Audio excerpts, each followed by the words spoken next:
Morning light filtered through the floor-to-ceiling windows, turning the city below into a watercolor of gold and shadow. I woke disoriented, my body stiff from sleeping in an unfamiliar bed, my mind sluggish as I tried to remember where I was.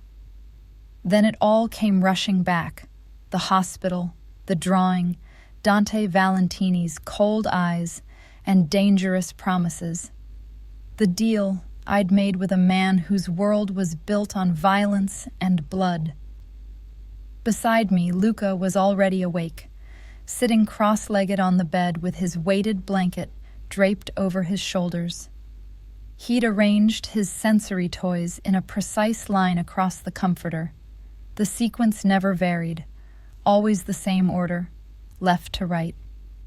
His fingers traced over each one methodically, his lips moving silently as he counted. If you're enjoying this story so far, don't forget to hit the like button and subscribe. Drop a comment telling me where in the world you're watching from. I love hearing from you. "Morning, baby," I said softly, reaching out to smooth his dark hair. He didn't acknowledge the touch, but his counting paused for just a moment before resuming. That was Luca's way of saying good morning back. The smell of coffee drifted through the door I'd left slightly ajar, rich and tempting. My stomach clenched with hunger. I couldn't remember the last time I'd eaten. Yesterday's shift at the hospital felt like it had happened in another lifetime, to another person entirely. I slipped out of bed and padded to the attached bathroom, which was larger than my bedroom back at the apartment. Marble countertops, a rainfall shower, towels so soft they felt like clouds. I splashed cold water on my face and stared at my reflection. I looked exhausted, dark circles under my hazel eyes, my brown hair tangled from sleep. But there was something else in my expression now, a hardness that hadn't been there before. The look of someone who'd crossed a line and couldn't go back. When I emerged, I found clothes laid out on the chair near the window. Jeans that looked like they'd fit, a soft gray sweater, even undergarments still in their packaging. The efficiency of it unnerved me. Someone had been in this room while we slept, had assessed my size, had provided exactly what I needed. The invisible machinery of Dante's world, operating whether I understood it or not. I dressed quickly, then helped Luca into fresh clothes from the drawer. He resisted at first. New clothes felt wrong against his skin, the textures unfamiliar, but I distracted him with promises of breakfast and those sharks Dante had mentioned. The penthouse was quiet as we ventured out, our footsteps muffled by expensive rugs. Sunlight streamed through the windows, illuminating the artwork I'd barely noticed last night. Abstract pieces that probably cost more than I'd make in 5 years. A sculpture that looked ancient, possibly stolen. This wasn't just wealth, it was power rendered in marble and paint. I found Dante in the kitchen. Of all places, he stood at the stove, wearing dark slacks and a white dress shirt with the sleeves rolled up, cooking what smelled like eggs and bacon. The domestic image clashed so violently with everything I knew about him that I stopped in the doorway, momentarily frozen. He looked up, and something flickered across his face when he saw us. Not quite a smile, but a softening of the hard lines around his eyes. "Good morning. I wasn't sure what your son would eat, so I made options." "He's particular," I said, moving into the kitchen cautiously, as if the floor might give way beneath me. "Toast with butter, cut into triangles. Scrambled eggs, but they can't touch the toast. Orange juice, but not pulp." "Triangles," Dante repeated, and I couldn't tell if he was mocking or genuinely making note. He reached for a knife and began cutting the toast with surprising precision. My sister was the same way. Everything had to be just so, or she couldn't eat it. The mention of his sister again, the one who'd died, who'd had autism like Luca, created an unexpected bridge between us. I watched him plate Luca's breakfast with care, keeping each item separate, arranging it the way I would have. When he set it on the table, Luca approached cautiously, examining the plate from multiple angles before sitting down. "Thank you," I said quietly. Dante poured coffee into 2 mugs, added cream to mine without asking. He'd observed me last night at the hospital, I realized, seen how I took my coffee when Dr. Reeves had brought me a cup. He noticed things, filed them away, used them. It was a gift and a threat all at once. We sat at the kitchen island while Luca ate with methodical precision, taking 1 bite of toast, 1 bite of egg, 1 sip of juice, in an endless rotation. The silence stretched between Dante and me, heavy with unasked questions. "Your men," I finally said. "The ones who were watching us. How long?" 2 weeks, Dante confirmed. "After I tracked you down, I needed to assess the situation before making contact. See who else might be watching. What kind of danger you were in." "And?" His expression darkened. "Vincent has had people on you for at least a month. Maybe longer. They've been careful, keeping their distance. But they're there, waiting." "Waiting for what?" "For you to lead them to something, or for the right moment to eliminate the threat you represent." He sipped his coffee, his eyes never leaving mine. "You and your son are loose ends, Elena. Vincent's rise in the organization depends on no one ever proving he killed Marco. As long as you exist, as long as your son might remember something incriminating, you're dangerous to him."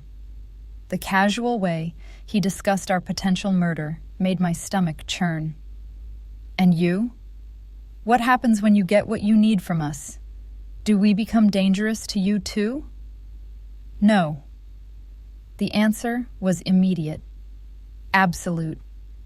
"I made you a promise last night. When this is over, you walk away clean. I don't break my promises. Even when it's inconvenient." Something that might have been respect glinted in his dark eyes. Especially then. I wanted to believe him. God help me, some part of me did believe him. But I'd spent 3 years learning that trust was a luxury I couldn't afford, that every person who seemed kind had ulterior motives, that survival meant staying skeptical. Dante's phone buzzed on the counter. He glanced at it, frowned, then typed a quick response. "My security team has a situation. I need to handle it." He looked at Luca, who was still eating with perfect focus. "Are you comfortable staying here alone for a few hours?" Every instinct screamed, no. We were trapped in a strange place, dependent on the goodwill of a man barely knew, a man capable of God knows what. But what choice did I have? "We'll be fine," I said, trying to sound more confident than I felt. Dante stood, buttoning his cuffs with practiced efficiency. "There's food in the refrigerator. The TV works.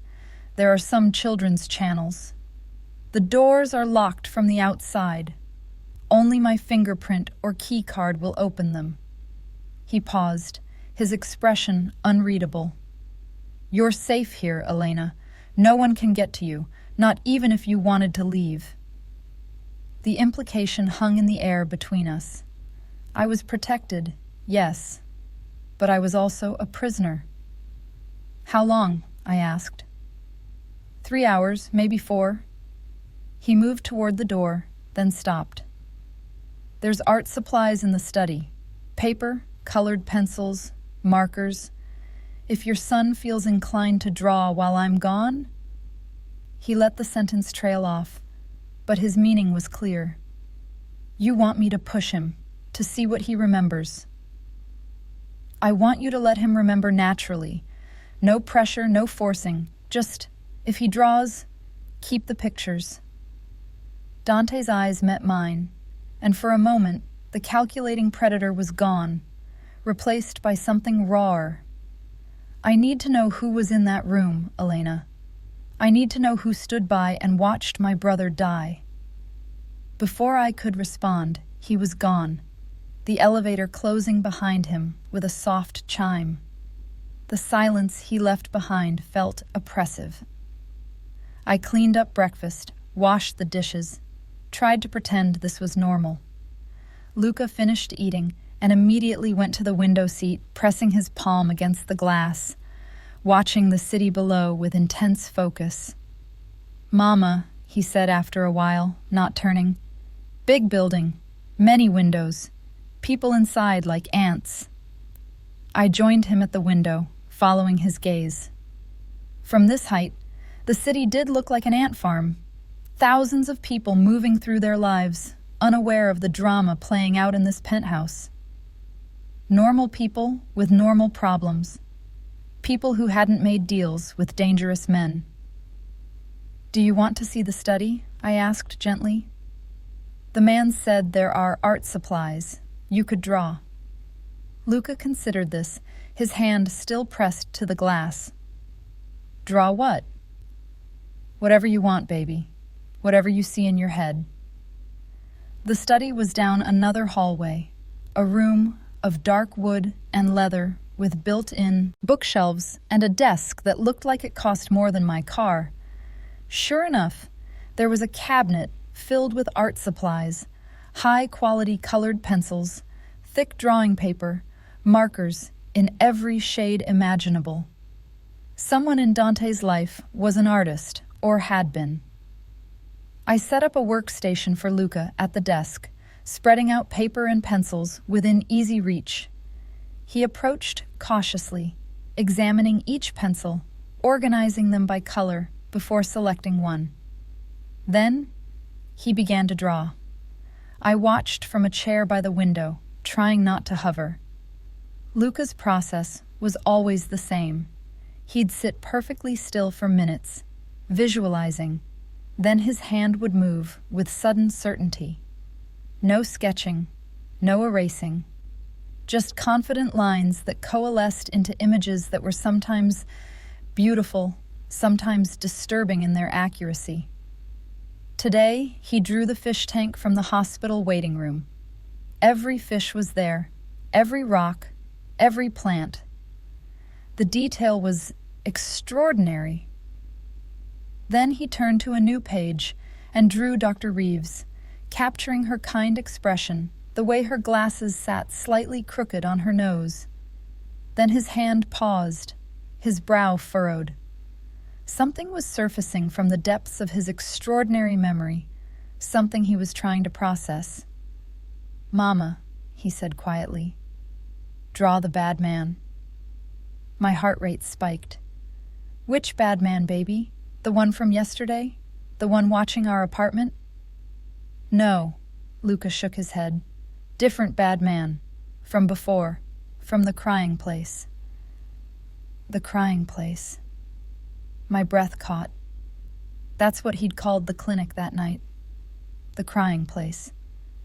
Because I'd been crying when Marco died. When I'd realized I couldn't save him. When the men had refused to let me call for help. When everything had spiraled into nightmare. "You remember the crying place?" I asked carefully.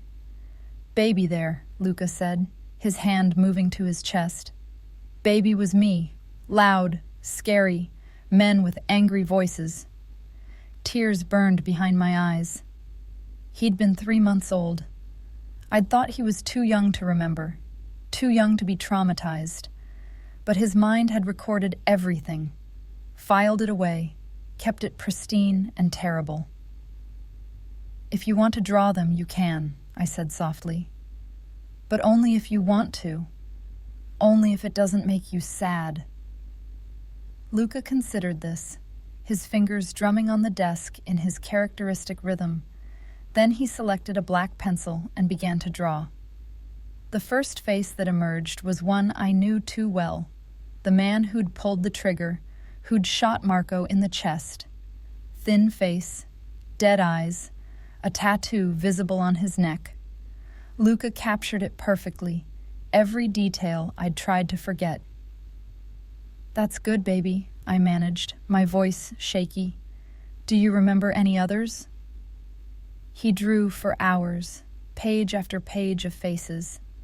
Some I recognized, some I didn't. There was the clinic owner, a nervous man who'd disappeared the same night I had.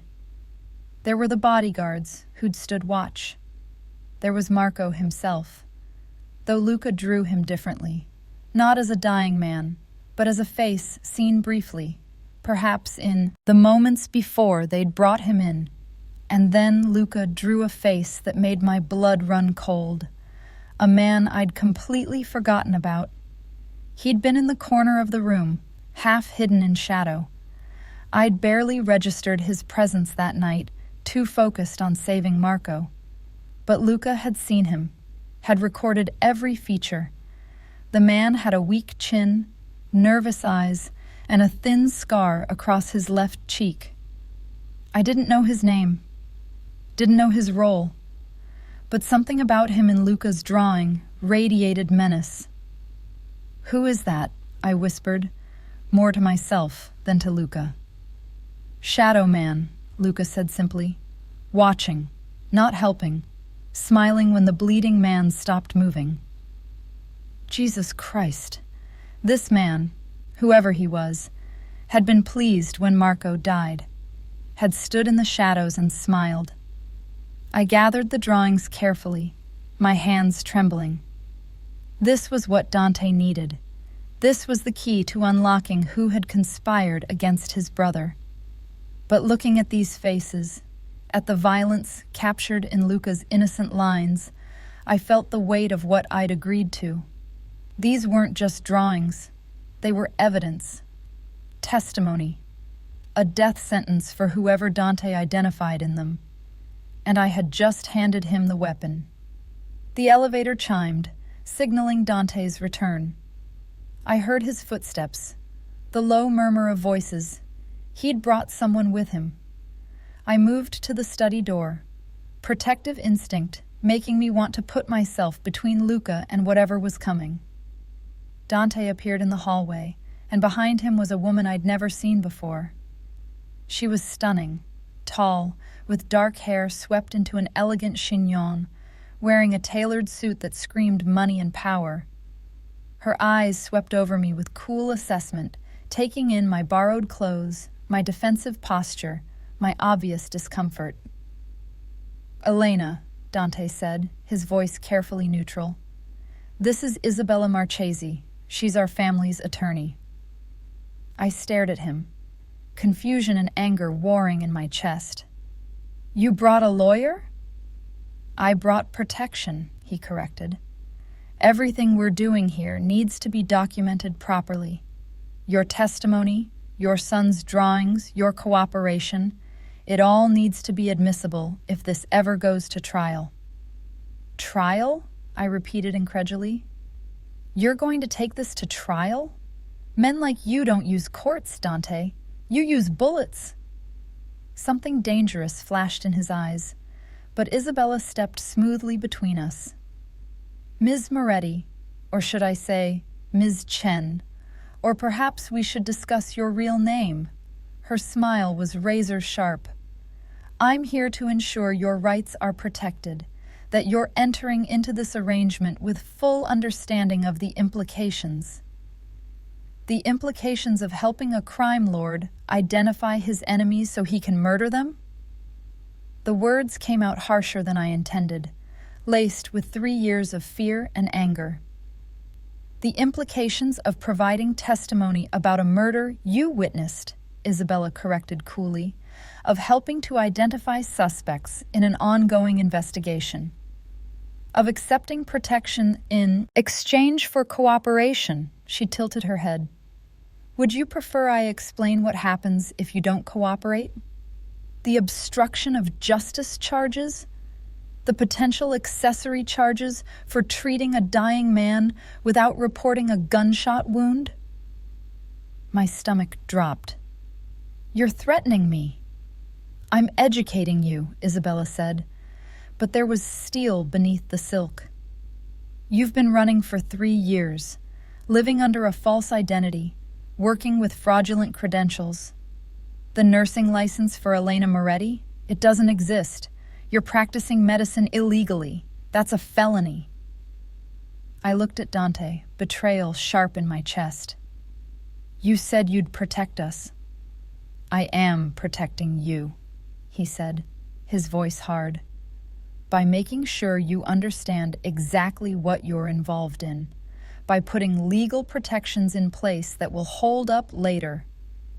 He moved closer, his presence overwhelming. You think I'm the bad guy here, Elena? I'm the only thing standing between you and Vincent Russo. I'm the only reason you and your son are still alive. You're using us, I shot back. You're using my son's disability to... I'm using the gift your son has to find the truth, Dante interrupted, his voice rising for the first time. To avenge my brother, to remove a cancer from my organization before it spreads. He took a breath, visibly controlling himself.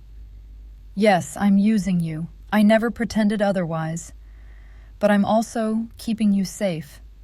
I'm also making sure that when this is over, you have a life to go back to. Silence fell, thick and accusatory. From the study, I could hear Luca humming, oblivious to the storm raging in the hallway. Isabella broke the tension with professional efficiency. I've prepared a cooperation agreement. It outlines the terms of your arrangement with Mr. Valentini, your immunity from prosecution for any past actions, and the security measures in place for your protection.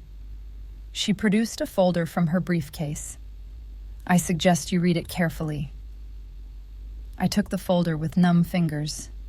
This was really happening. I was signing a contract with the Mafia, binding myself and my son to whatever came next. There's one more thing, Dante said, his voice softer now. The drawings. Has he? Yes. I didn't elaborate. Didn't tell him about the shadow man or the faces Luca had captured. Let him see for himself. Let him understand the cost of what he was asking. We returned to the study, where Luca had finished his last drawing and was now arranging them all in a precise grid on the floor.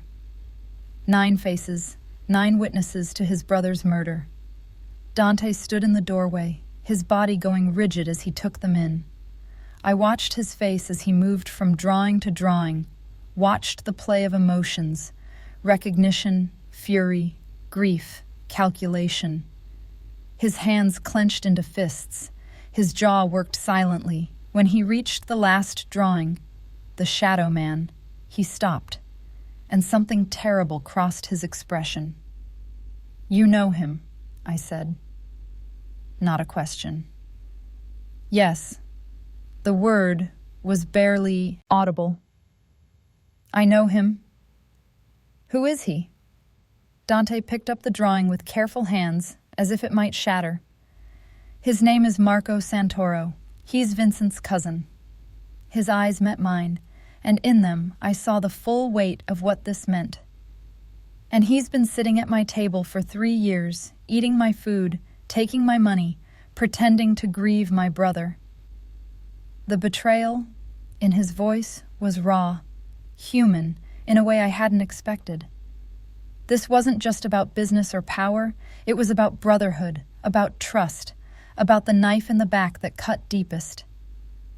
Isabella was already on her phone, speaking in rapid Italian. Dante stood frozen, still staring at the drawing, and I stood there holding my son's hand, realizing that we'd just painted a target on Marco Santoro's back, a target that Dante Valentini would make sure hit its mark. What happens now? I asked quietly. Dante looked up, and his eyes had gone cold again. The vulnerable moment passed. Now I call a meeting. Gather everyone who needs to see this evidence. His mouth curved into something that wasn't quite a smile. And we see who runs. The meeting was set for midnight. in a private room at one of Dante's legitimate businesses, a restaurant in the financial district that closed early on Sundays. I wasn't supposed to be there. Dante had made that clear when he'd left the penthouse at 11, dressed in a black suit that made him look like death incarnate, his eyes hard as obsidian. "Stay here with Luca," he'd commanded. "Isabella will remain with you. Don't answer the door. Don't leave. Don't do anything until I return." But at 11:30, as I watched the city lights blur through tears I refused to let fall, I made a decision that would change everything. "I need to be there," I told Isabella, who looked up from her laptop with sharp, assessing eyes. "Luca's drawings, if there are questions, if they need clarification, I'm the only one who can explain how his memory works." It was a weak excuse, and we both knew it. The truth was darker, more selfish. I needed to see what I'd set in motion. I needed to witness the cost of the choice I'd made when I'd let my son draw those faces. Isabella studied me for a long moment. "If you walk into that room, there's no walking back out unchanged. You understand that?" I stopped being unchanged the moment Dante walked into that hospital. Something that might have been respect flickered across her face. "Get dressed. Something dark. We leave in 10 minutes. I checked on Luca, who was asleep in the massive bed, his weighted blanket pulled up to his chin, his breathing soft and even. One of Dante's security team, a woman named Sophia with kind eyes and a gun at her hip, would stay with him. I kissed his forehead, breathing in his little boy's smell, and whispered a promise I wasn't sure I could keep. "Mama will be back soon." The restaurant was in lockdown when we arrived. Security at every entrance, the windows blacked out. Isabella led me through a service entrance, down a hallway that smelled of garlic and wine, into a private dining room where 15 men sat around a long table. The air was thick with cigar smoke and tension. Dante stood at the head of the table, and when he saw me, fury flashed across his face so quickly I almost missed it. But he controlled it, channeling it into cold authority as he gestured to an empty chair against the wall. "Gentlemen," he said, his voice cutting through the murmured conversations. "Some of you have met Elena Moretti. She's the nurse who tried to save my brother's life 3 years ago. She's also the key witness to his murder." Every eye in the room turned to me. I recognized some faces from news reports, from whispered conversations at the hospital about who ran what in this city. These weren't just criminals. They were kings of their own dark kingdoms, and I was a peasant who'd stumbled into their throne room. Vincent Russo sat 3 chairs down from Dante, his weak chin even more pronounced in person, his nervous energy palpable. And beside him, my breath caught, was the man from Luca's drawing, Marco Santoro, the Shadow Man. Up close, he was smaller than I'd expected, almost nondescript, the kind of person you'd forget in a crowd. Except for his eyes.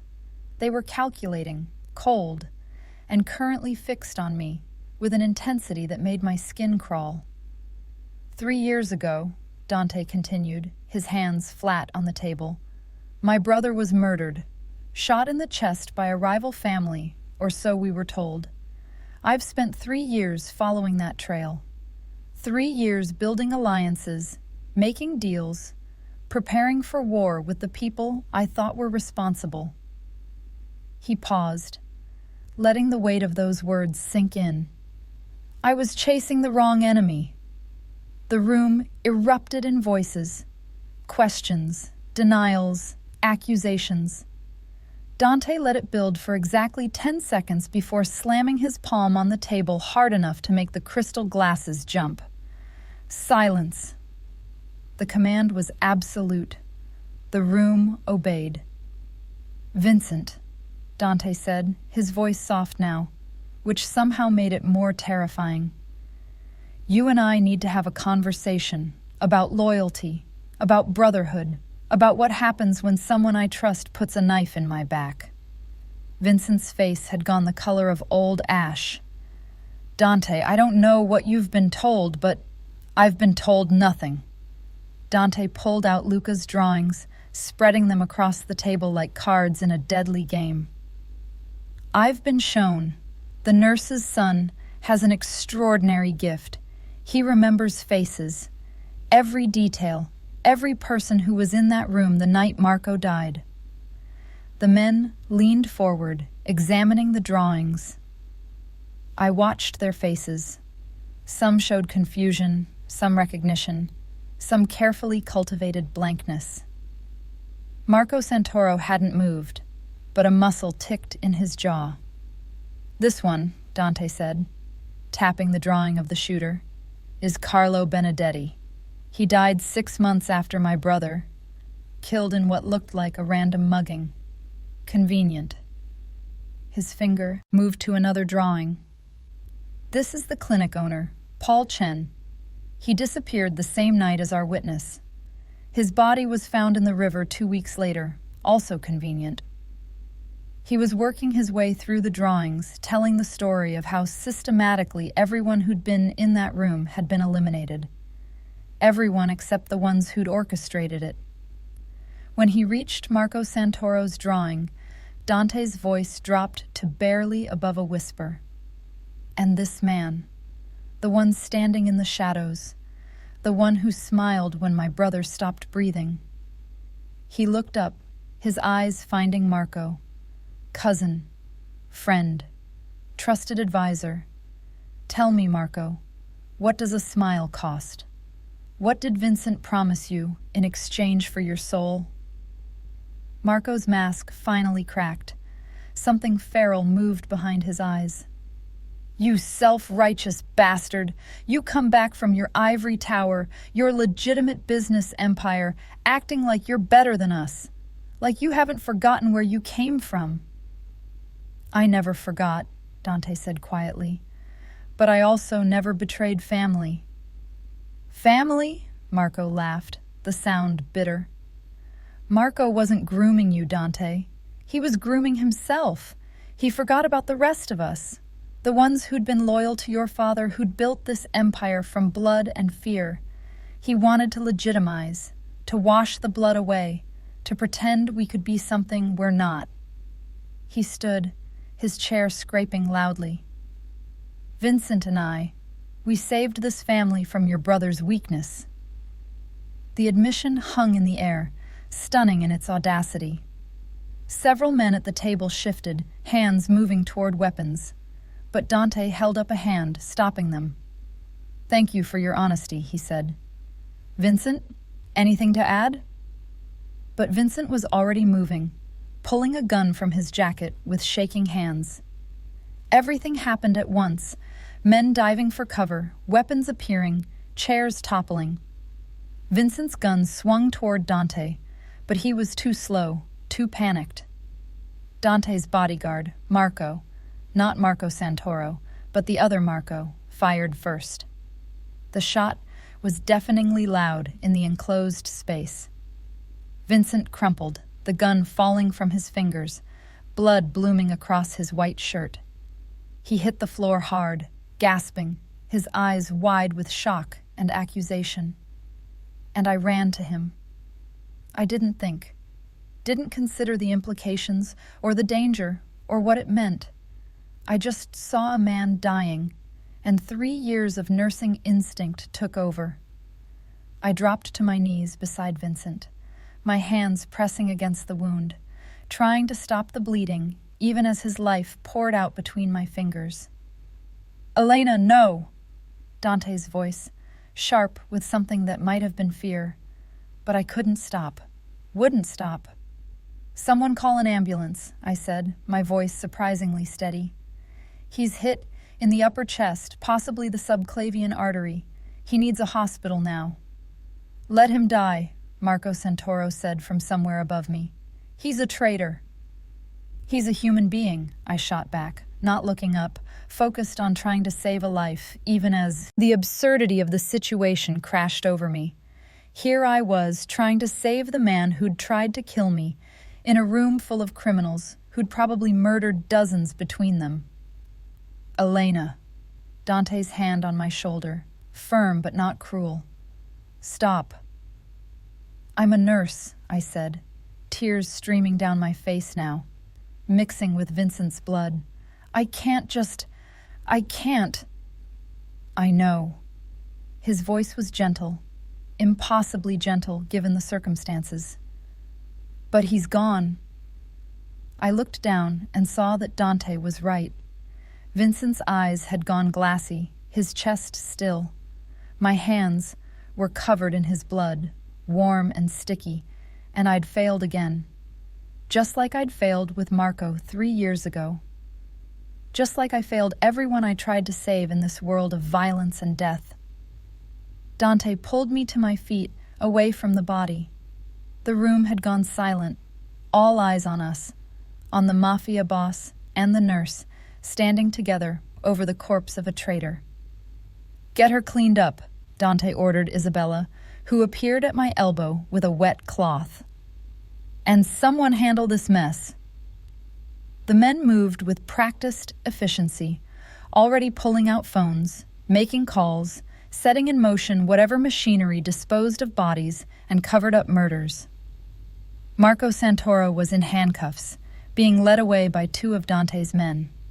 He didn't struggle, didn't protest, just looked at me with something like curiosity. You tried to save him, he said as he passed, even knowing what he was, what he'd done. He laughed, sharp and humorless. You're too good for this world, nurse. Too good for him.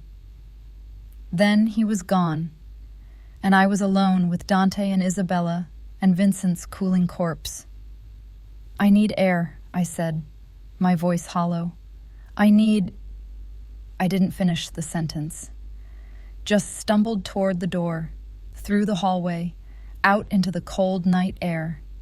I made it 3 steps before my legs gave out, and I crumpled against the brick wall, shaking uncontrollably.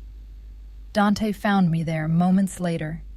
He didn't speak, just shrugged off his jacket and wrapped it around my shoulders, then sat beside me on the cold ground, our shoulders touching, sharing the weight of what had just happened. I tried to save him, I whispered. Why did I try to save him?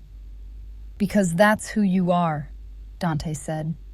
You save people, even when they don't deserve it, even when it's hopeless. He turned to look at me, and in the dim light from the street lamp, his face was softer than I'd ever seen it. It's why I can't let anything happen to you, Elena. You're too rare, too good. Good, I laughed bitterly. I just helped you identify 2 men so you could kill them. How is that good? You helped me find my brother's murderers. You gave me justice. Justice. The word tasted like ash. Is that what we're calling it?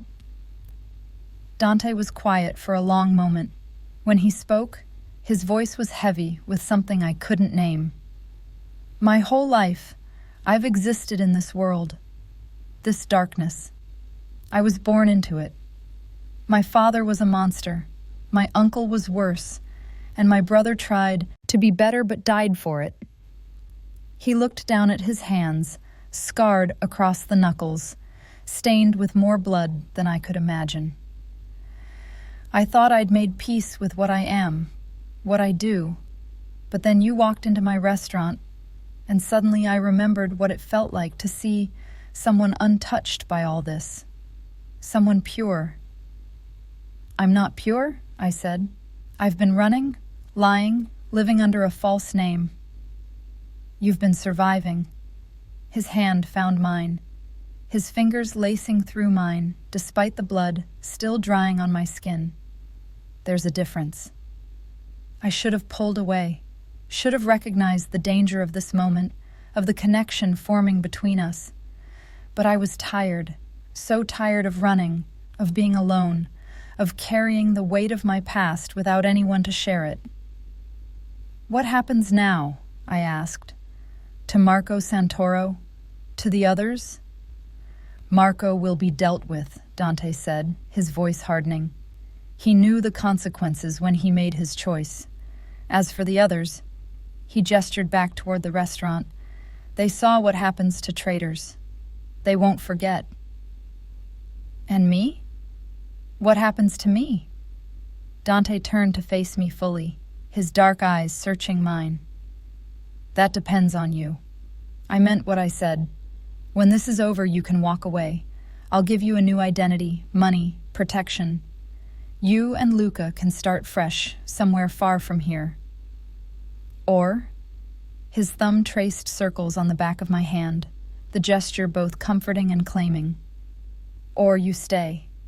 You let me keep you safe. You let me—" He stopped, seeming to struggle with words. "I haven't felt this way about anyone in longer than I can remember. Maybe ever. And I know it's wrong. I know you deserve better than a man like me. But I'm selfish enough to want you anyway." My heart hammered against my ribs. This was insane. He was a criminal, a killer, someone who lived in a world of violence and betrayal. Everything logical in me screamed to take the out he was offering, to grab Luca and run as far as we could. But logic had nothing to do with the way my breath caught when he looked at me. Logic didn't explain the safety I felt in his presence, or the way his gentleness with Luca had cracked open something in my chest. Logic couldn't account for the fact that this dangerous man had kept every promise he'd made, while every safe person in my life had failed me. "I have to think about Luca," I said finally. "His safety, his future, his therapy."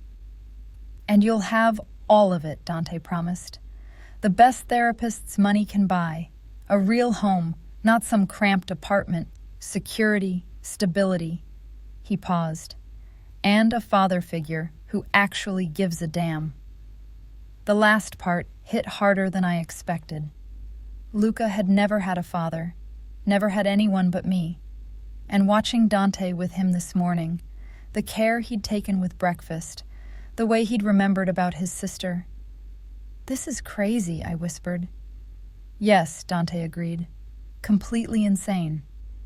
We barely know each other. I know you tried to save the man who wanted Besoe. You dead. I know you'd throw yourself in front of a bullet for your son.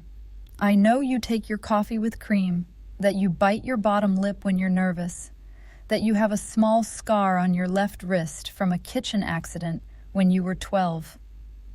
His eyes held mine. "I know enough." "How do you know about the scar?" A ghost of a smile. "I told you. I notice things." Isabella emerged from the restaurant, her expression carefully neutral. "The situation is contained. The body will be processed appropriately. Mr. Santoro is in a secure location." She looked between us, taking in our joined hands, our proximity. "I assume there have been developments?" "Elena is under my personal protection," Dante said, standing and pulling me up with him. "Effective immediately. Draw up whatever papers necessary to make it official." "Official how?" Isabella asked, though something in her expression suggested she already knew. "However it needs to be," Dante said. "I want her and her son legally protected. Untouchable. Do you understand?" Isabella's smile was sharp. "Perfectly. I'll have everything ready by morning." She glanced at me. "Congratulations, Ms. Moretti. You've just become the most protected woman in the city." The drive back to the penthouse was silent. I sat in the back of the Mercedes, Dante beside me, his hand still holding mine. My mind raced with the implications of what had just happened, what I'd agreed to, or hadn't disagreed with, which amounted to the same thing. I'd crossed a line tonight, not just by witnessing Vincent's death, but by letting Dante claim me, by not pulling my hand away, by allowing myself to imagine a future that involved this dangerous, complicated man. When we arrived back at the penthouse, Sophia met us with the news that Luca had slept through the night without waking. Relief flooded through me. At least one thing had gone right. I checked on him anyway, needing to see his peaceful face, to remind myself why I was doing any of this. Dante followed me to the doorway, watching as I adjusted Luca's blanket, smoothed his hair. "He's lucky to have you," he said quietly. "I'm lucky to have him," I corrected. "He's the only thing that's kept me going these past 3 years." "Not anymore," Dante said. "Now you have me too." I turned to face him, this man who'd upended my life in less than 48 hours, who'd killed for me, protected me, seen me at my worst, and still wanted me. "Promise me something," I said. "Anything. Don't lie to me. Not about the important things. I've had enough lies to last a lifetime." His hand came up to cup my cheek, his touch gentle, despite the violence those hands were capable of. "I promise. No lies. Not between us. And promise me that if the day comes when keeping us puts Luca in danger, real danger, you'll let us go, no matter how you feel." Something painful flickered across his face. "Elena, promise me, Dante. My son comes first, always." "I promise," he said, and I believed him. But that day won't come. I won't let it. He leaned in slowly, giving me time to pull away, to say no, to maintain the distance that would keep this relationship professional. But I didn't pull away. Instead, I closed the gap between us, pressing my lips to his in a kiss that tasted like blood and hope and terrible decisions. His arms came around me, pulling me close, and for the first time in 3 years, I let myself stop running, let myself trust, let myself fall, even knowing it might destroy us both. 6 months passed like a dream I was afraid to wake from.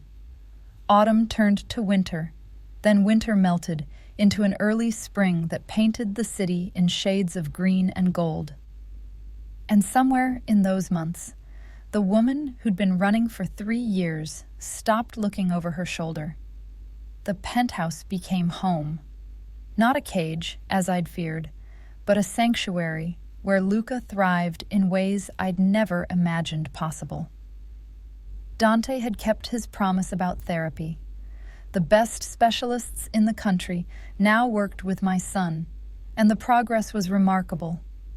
Luca still didn't make eye contact, still needed his routines and his weighted blanket, but he smiled more, laughed sometimes, even said, "I love you, Mama," without prompting, which made me cry every single time. And Dante. God, Dante had become something I hadn't known I needed.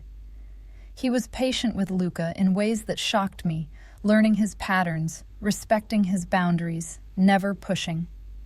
He'd converted one of the penthouse rooms into an art studio, filled with supplies that Luca used to create beautiful, haunting pieces that Dante hung throughout the apartment like they were masterpieces, which, to him, they were. But it wasn't just Luca he cared for. It was me. The way he'd wake me with coffee in bed. The way he'd listen when I talked about my day at the new job he'd secured for me. Consulting work at a private clinic, legitimate this time, where I could use my skills without fear. The way he'd hold me at night, his arms a fortress against the nightmares that still came sometimes. We existed in a bubble of domestic bliss that I knew was fragile, built on a foundation of violence and secrets. Marco Santoro had disappeared. I didn't ask where or how, and Dante didn't tell me. The organization had stabilized under Dante's control, his authority unquestioned after the exposure of the conspiracy. Life moved on, as it always did in this world, stepping over bodies to reach tomorrow. I thought we were safe. I was wrong. The first to sign came on a Tuesday morning. I was in the kitchen making Luca's breakfast when Dante's phone rang. Not his regular phone, but the one he kept for emergencies. I watched his face change as he listened, watched the softness I'd grown used to harden back into the mask of the man I'd met that night at the hospital. "When?" he asked, his voice clipped. "Then." "How many?" A pause. "Keep her inside. I'm on my way." He ended the call and looked at me, and I saw fear in his eyes for the first time since I'd known him. Real, genuine fear. "What's wrong?" I asked, my heart already racing. "Vincent had a brother," Dante said, "Angelo Russo. He's been in prison for the past 5 years, and he just got out." He moved toward me, his hands gripping my shoulders. "He knows about you, about Luca, about your role in exposing Vincent." Ice flooded my veins. "He's coming for us. He's already here. My people spotted his crew 2 blocks from here this morning. They're watching the building." The bubble burst. Reality crashed in with the force of a tidal wave. I'd been so focused on building this new life that I'd forgotten the old one could still reach out and destroy everything. "We need to move you," Dante continued, already pulling out his phone to make arrangements. "Somewhere secure, somewhere Angelo can't—" "No," I interrupted, surprising both of us. "No more running." Dante stared at me. "Elena, this isn't negotiable. Angelo Russo is dangerous. He won't stop until—" "Until what? Until he kills us? Until he destroys everything we've built?" I pulled away from him, my hands shaking, but my voice steady. "I've been running my whole life, Dante, from my past, from danger, from anything that might hurt. But I'm tired. I'm so tired of being afraid." "Being brave and being stupid are 2 different things," Dante said, his voice hard now. "I won't let him touch you. I won't let him near Luca." "Then don't." I met his eyes, letting him see the determination in mine. "Stand with me. Fight with me. Show Angelo Russo and everyone else in your world that we're not victims, that we're family, that family protects its own." Something shifted in Dante's expression. Pride, maybe. Or recognition of the woman I'd become. Not the scared nurse who'd agreed to his protection, but someone who'd found her spine in the darkness. "You understand what you're saying?" he asked quietly. "If we stand our ground, if we fight, there's no going back. You'll be marked as mine, as part of this world forever." "I've been part of this world since the night Marco died on my table," I said. "I just didn't accept it until now." Dante pulled me close, his forehead resting against mine. "I love you," he said, the words raw and unguarded. "I should have said it sooner, should have told you every day. But I love you, Elena, more than I thought I was capable of loving anyone." Tears burned behind my eyes. "I love you too. God help me, I do." "Then we do this together," he said, "but my way, with strategy, with backup, with every advantage I can give us." He pulled back, already shifting into the cold, calculating leader I'd seen that night at the restaurant. "Isabella," he called out, and she appeared from the study where she'd been working. "Get everyone here, now! We have a war to plan." The next 48 hours were a blur of activity. Dante's men flooded the building, transforming the penthouse into a fortress. Security systems were upgraded, weapons were distributed, contingency plans were made and remade. Luca sensed the tension, his routines disrupted by the sudden influx of strangers, and I spent hours calming him, explaining in simple terms that we were safe, that the people here were friends. Dante barely slept, coordinating with his network, tracking Angelo's movements, setting traps within traps. I watched him work, saw the ruthless efficiency that had made him powerful, and understood truly for the first time what it meant to be with a man like this. He would burn the world down to keep us safe. And part of me, the part that had changed, that had adapted to survive, loved him for it. Angelo made his move on the third day. It started with a car bomb in the parking garage, a diversion that drew half of Dante's security detail away from the penthouse. Then came the assault on the main entrance, a coordinated attack that would have worked if Dante hadn't anticipated it, if he hadn't had men positioned on surrounding rooftops, if he hadn't planned for exactly this scenario. I heard the gunfire from where I'd taken shelter with Luca in the reinforced panic room Dante had built. My son sat beside me, wearing noise-canceling headphones, drawing pictures with remarkable calm while hell erupted outside our door. He'd drawn Dante that morning, I realized, looking at the paper. Dante with Sofia and Marco and the other guards, all of them standing in front of our door like sentinels. "Protecting Mama," Luca had said when he showed it to me. "Protecting Luca. Family protects." Family. When had Dante become family to my son? When had this dangerous man become the father figure Luca had never had? The panic room door opened suddenly, and my heart seized, but it was Dante, blood on his shirt sleeve, his face grim but alive, so blessedly alive. "It's over," he said. "Angelo's dead. His men are scattered or captured." He moved toward us, kneeling in front of Luca, gently removing the headphones. "Hey, buddy, you okay?" Luca looked at him, not quite meeting his eyes, but closer than he'd ever come with anyone but me. "Loud," he said. "Scary loud." "I know. I'm sorry about that." Dante's voice was infinitely gentle. "But it's quiet now, and it's going to stay quiet, I promise." "Promise like you promised the sharks?" Luca asked. Dante smiled, though it didn't quite reach his eyes. "Yeah, like the sharks." "Did I deliver on the sharks?" "Big tank," Luca agreed. "Many sharks. No eating the fish." "Then you can trust this promise too."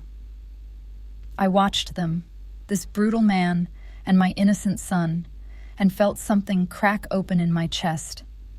This was real. This was family, messy and violent and built on foundations I'd never have chosen, but real nonetheless. That night, after Luca was asleep, after the bodies had been removed and the building secured, I found Dante on the balcony. He stood at the railing, staring out at the city, a glass of whiskey in his hand. I joined him, and for a long moment, we just existed, in the silence. "I killed 4 men today," he said finally. "Angelo was the first. I shot him myself, watched him die." He took a drink. "Does that change how you see me?" I considered the question honestly. Did it change things, knowing the exact number? Seeing the blood on his sleeve, the coldness that had been in his eyes when he'd emerged from the battle? "No," I said, "because I knew what you were when I fell in love with you. I knew, and I chose you anyway." "Why?" The question was raw, vulnerable. "Why choose this? Why choose me? You could have taken my offer, gotten a new identity, started fresh somewhere safe." "Because safe is lonely," I said. "Because safe is running forever. Because I'm tired of surviving and ready to start living," I turned to face him. "And because you're the first person since my parents died who's made me feel like I'm home." Dante set down his glass and pulled me into his arms, holding me like I was something precious, something he couldn't bear to lose.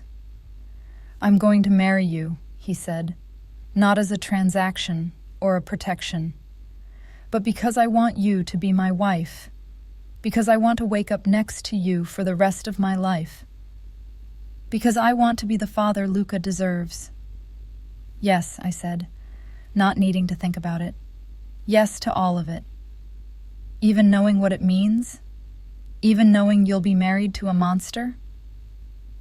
"You're not a monster," I said firmly. "Monsters don't keep their promises. Monsters don't learn how to cut toast into triangles because it matters to a 6-year-old boy. Monsters don't hold me when I have nightmares about the people I couldn't save." I cupped his face in my hands. "You're a man who does dark things in a dark world, but you do them to protect the people you love. That doesn't make you a monster. It makes you human." We were married a month later in a small ceremony in the penthouse. Isabella served as my witness, Marco as Dante's. Luca stood between us, holding both our hands, occasionally stimming but present in his way. The officiant was someone Dante trusted, someone who wouldn't ask questions about the bride's real name or the groom's business dealings. When Dante slipped the ring on my finger, platinum with a single diamond that probably cost more than most people's houses, I felt the weight of it. Not just the physical weight, but the symbolism. I was bound now, irrevocably, to this man and his world, for better or worse, for violence or peace, until death did us part, which in this life could come at any moment. But looking into his eyes, seeing the love there, the fierce protectiveness, the vulnerability he showed only to me, I didn't regret it. Not for a second. The years that followed weren't easy. There were threats, challenges, moments when I questioned everything. But there were also mornings waking up next to Dante, watching him sleep with his guard finally down. There were evenings watching him help Luca with homework, patient even when it took 3 tries to explain a simple math problem. There were nights when he'd come home exhausted and bloody, and I'd patch him up in the bathroom. Our roles reversed from that first meeting. I kept working at the clinic, kept my skills sharp. Dante never asked me to stop, never tried to turn me into some kept trophy wife. He understood that nursing wasn't just my job, it was my identity, my way of balancing the scales. For every life he took, I tried to save one. It wasn't redemption, exactly, but it was something. Luca continued to thrive. By his 8th birthday, he was speaking in full sentences, making progress in therapy that his doctors called remarkable. He still had autism, would always have autism, but he'd learned to navigate the world on his terms, and he adored Dante, who he'd started calling Papa without anyone suggesting it. The first time Luca said it, Dante had frozen, his eyes wide with shock. Then he'd dropped to his knees and pulled my son into a hug, holding him like he was the most precious thing in the world.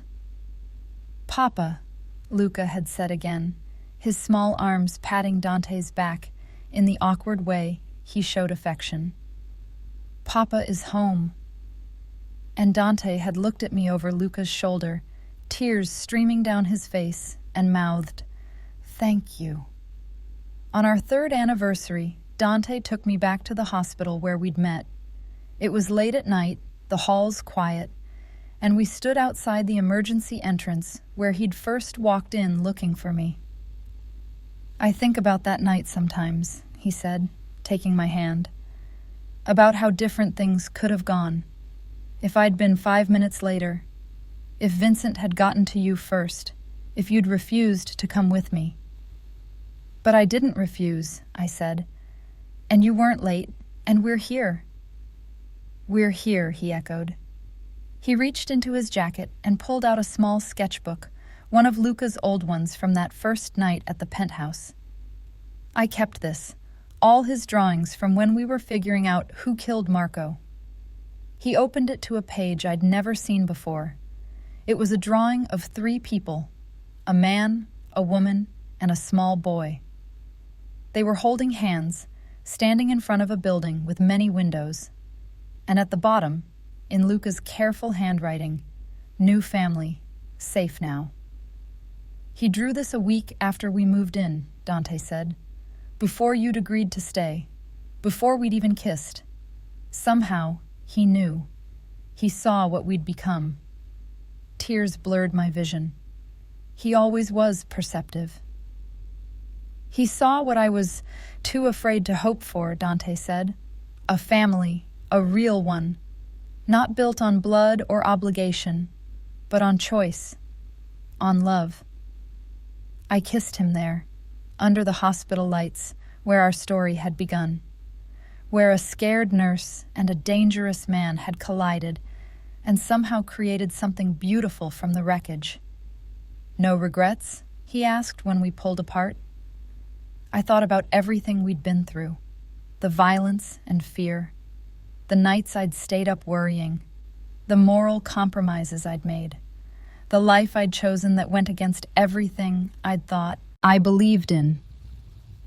"Not one," I said. "You gave me a home, Dante. You gave my son a father. You gave me a reason to stop running and start living. How could I regret that? Even though I'm still who I am, even though the darkness doesn't go away?" "Especially because of that," I said. "Because you showed me that light and darkness can exist together, that love can survive even in the shadows, that family isn't about perfection, it's about choosing each other every day, no matter what." We drove home together, back to the penthouse where Luca waited with Sophia, probably already asleep, but safe. Always safe. That was Dante's gift to us, not wealth or luxury, but the simple, priceless gift of security.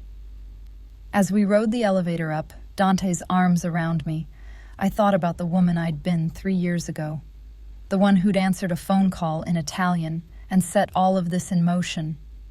She'd been so afraid, so broken, so convinced that trust was a luxury she couldn't afford. But she'd been wrong. Trust wasn't a luxury, it was a choice.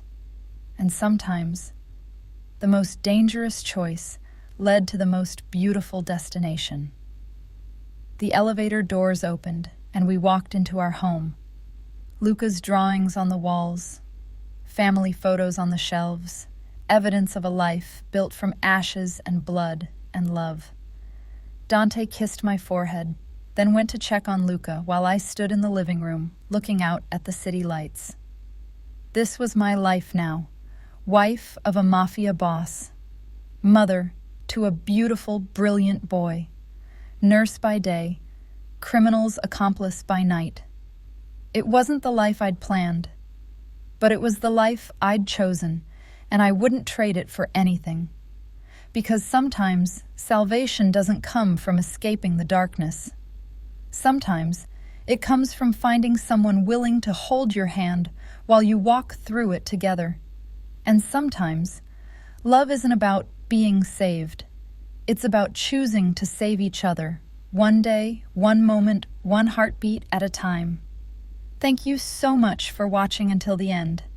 If you loved this story, check out the other videos on your screen now. I think you'll really enjoy them.